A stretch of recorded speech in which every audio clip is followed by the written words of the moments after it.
بسم اللہ الرحمن الرحیم۔ شروع اللہ کے نام سے جو بڑا مہربان نہایت رحم فرمانے والا ہے۔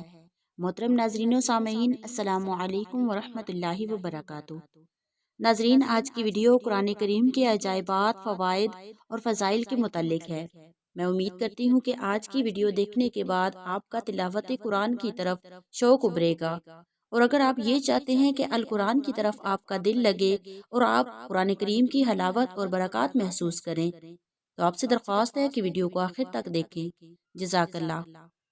ناظرین، یہ قرآن اللہ تعالیٰ کی طرف سے تقریب کا کھانا ہے۔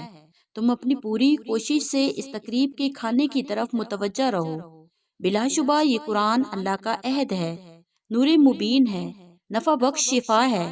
جو اس سے چمٹا رہے گا اس کے لیے عذاب الہی سے پناہ ہوگی، اور اس کی پیروی کرے گا اس کے لیے نجات ہوگی۔ اس کے عجائبات ختم نہیں ہوں گے، بار بار پڑھنے سے لطف تلاوت کم نہ ہوگا۔ اس کی تلاوت کیا کرو، کیونکہ اللہ تعالیٰ اس کے ہر حرف کی تلاوت پر تمہیں 10 نیکیاں عطا کرے گا۔ میں یہ نہیں کہتی کہ الف لام میم ایک حرف ہے، بلکہ الف ایک حرف ہے، لام ایک حرف ہے اور میم ایک حرف ہے۔ سبحان اللہ۔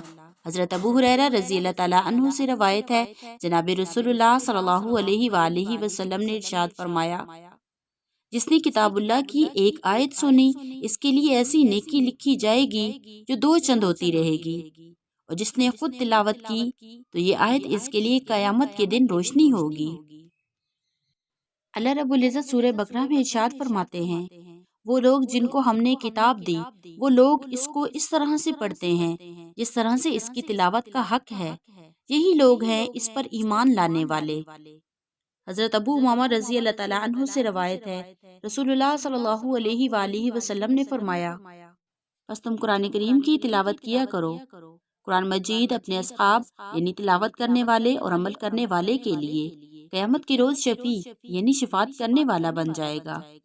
محدثین فرماتے ہیں بلکہ احادیث میں بھی یہی آتا ہے، قرآن مجید کو ایک صورت عطا کی جائے گی جیسے بندوں کے اعمال کو شکل و صورت عطا ہوگی، اور اس کو لوگ دیکھیں گے۔ پس یہ قیامت کے روز اپنے قارئین اور اپنے ساتھ مشغول ہونے والوں کے لیے شفاعت کرے گا جو اس پر عمل بھی کرتے ہوں گے۔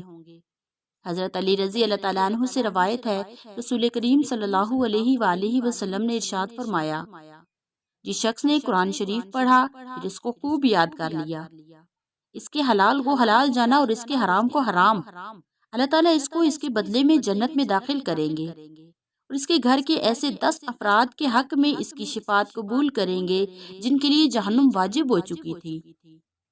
اسی طرح حضرت ابو ذر غفاری رضی اللہ تعالیٰ عنہ سے روایت ہے، رسول کریم صلی اللہ علیہ وآلہ وسلم نے فرمایا، اے ابو ذر، تیرے لیے بہتر ہے کہ تو صبح کرے تو کتاب اللہ سے کوئی آیت سیکھے، اس سے کہ تو 100 رکعت نفل پڑھے، اور تیرے لیے بہتر ہے کہ تو صبح کرے بس علم دین شریعت کا کوئی باب سیکھے، چاہے اس پر عمل کیا ہو یا نہ کیا ہو، اس سے کہ تو 1000 رکعت نفل ادا کرے۔ سبحان اللہ۔ اس حدیث میں متعلم قرآن اور متعلم علم دین کی فضیلت کا بیان ہے۔ قرآن پاک کی کسی آیت کا سیکھنا عام ہے کہ ناظرہ ہو یا حفظ، یعنی معنی سمجھے یا نہ سمجھے، 100 نفل رکعت پڑھنے سے افضل ہے، اور ناظرہ کی بجائے حفظ کرنا افضل ہے۔ حضرت ابو سعید خدری رضی اللہ تعالیٰ عنہ سے روایت ہے، حضرت سعید بن خضیر رضی اللہ تعالیٰ عنہ نے ایک رات اپنے استبل میں قرآن شریف کی تلاوت کی تو ان کا گھوڑا خوب بدکنے لگا۔ انہوں نے پھر تلاوت کی، وہ پھر بدکنے لگا۔ انہوں نے پھر تلاوت کی، وہ پھر بدکنے لگا۔ حضرت سعید رضی اللہ تعالیٰ عنہ نے فرمایا، مجھے ڈر لاحق ہو گیا کہ یہ میرے بیٹے یحییٰ کو روند نہ ڈالے۔ چنانچہ میں گھوڑے کی طرف اٹھ گیا، میں کیا دیکھتا ہوں کہ میرے سر پر کوئی سائبان جیسی چیز ہے جس میں شمع کی طرح کی روشنیاں نظر آ رہی ہیں۔ دیکھتے ہی دیکھتے یہ فضا کی طرف بلند ہو گئی، حتیٰ کہ میری نظر سے اوجھل ہو گئی۔ حضرت سعید فرماتے ہیں کہ میں صبح سویرے رسول کریم صلی اللہ علیہ وآلہ وسلم کی خدمت میں حاضر ہوا اور عرض کیا، یا رسول اللہ، میں رات کے درمیانے حصے میں اپنے استبل میں قرآن پاک کی تلاوت کر رہا تھا، میرا گھوڑا بھی دکنے لگا۔ یہ بات سن کر نبی کریم صلی اللہ علیہ وآلہ وسلم نے فرمایا، اے ابن خزیر، پھر پڑھو۔ فرماتے ہیں کہ میں نے پڑھا، وہ پھر بھی دکنے لگا، تو نبی کریم صلی اللہ علیہ وآلہ وسلم نے فرمایا اے ابن خزیر پھر پڑھو۔ یہ فرماتے ہیں کہ میں نے پڑھا، وہ پھر بھی دکنے لگا، تو آپ صلی اللہ علیہ وآلہ وسلم نے اس طرح 3 مرتبہ فرمایا۔ چنانچہ جب بھی میں قرآن پاک پڑھتا گھوڑا بھی دکنے لگتا۔ رسول کریم صلی اللہ علیہ وآلہ وسلم نے فرمایا یہ فرشتے تھے جو تیری قرآن کریم کی تلاوت سننے کے لیے آئے تھے، اگر تو پڑھتا رہتا تو دوسرے لوگ بھی تیری اس حالت کو دیکھ لیتے جس کو تو ان سے چھپا رہا تھا۔ سبحان اللہ۔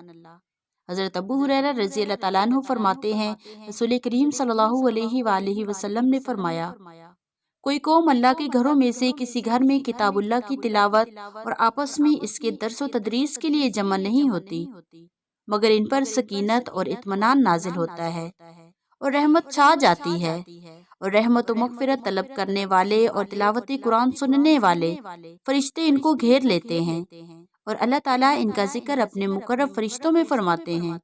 سبحان اللہ۔ جو قوم مساجد و مدارس وغیرہ میں تلاوت قرآن کے لیے یا اس کے درس و تدریس، حفظ ناظرہ یا معانی تفسیر قرآن کی تعلیم و تعلم کے لیے جمع ہو، ان کو مذکورہ بالا انعام اکرام حاصل ہوتے ہیں۔ کتنی عظیم ہے وہ باجماعت جو اس کے لیے مساجد میں بیٹھے اور ان پر رحمت اور سکینت کی بارش نازل ہو، ان کے گرد فرشتے ہوں اور خود اللہ تعالیٰ اپنے مقرب ترین فرشتوں میں جو عرش کرسی، ملائے اعلیٰ اور خزیرۃ القدس وغیرہ مقدس مقامات پر موجود ہیں، ان کے سامنے ذکر مبارک کریں۔ کتنا ہی بڑا اعزاز اکرام ہے، اللہ تعالیٰ سب کو حاصل کرنے کی سعادت فرمائے، آمین۔ حضرت عبداللہ بن مسعود رضی اللہ تعالیٰ عنہ فرماتے ہیں رسول اللہ صلی اللہ علیہ وآلہ وسلم نے ارشاد فرمایا یہ شخص نے کتاب اللہ سے کوئی حرف پڑھا، اس کے لیے ہر حرف کے بدلے میں 1 نیکی ہے، اور یہ نیکی 10 نیکیوں کے برابر ہے۔ میں یہ نہیں کہتا کہ الف لام میم یہ 1 حرف ہے، بلکہ الف 1 حرف ہے، لام 1 حرف ہے اور میم 1 حرف ہے، یہ کل ملا کر 3 حرف بنے اور ان 3 حرفوں پر 30 نیکیاں عطا کی جائیں گی۔ سبحان اللہ۔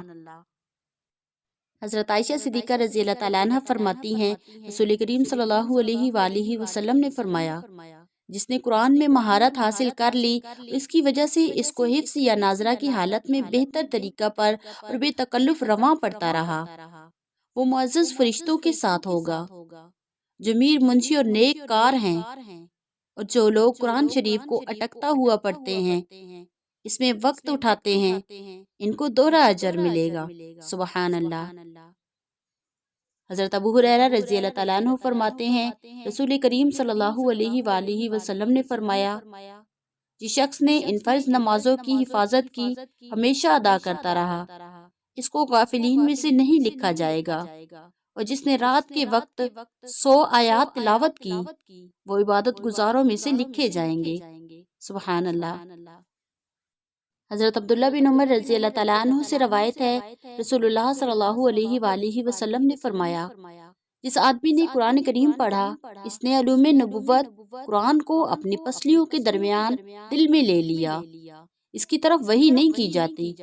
اس سے معلوم ہوتا ہے کہ حافظ اور عالم قرآن نبوت قرآن کو حاصل کر لینے والا ہے، اس لیے اس کو لازم ہے علم نبوت کی شایع نشان عمل سر انجام دے اور برے اعمال سے احتراز کرے۔ اللہ رب العزت سے دعا ہے کہ اللہ پاک ہم پر اپنی خصوصی رحمت نازل فرمائے اور ہمارے لیے اپنے دین کے کاموں میں آسانیاں پیدا فرمائے۔ اللہ رب العزت عمل کی توفیق عطا فرمائے، آمین یا رب العالمین، واللہ عالم۔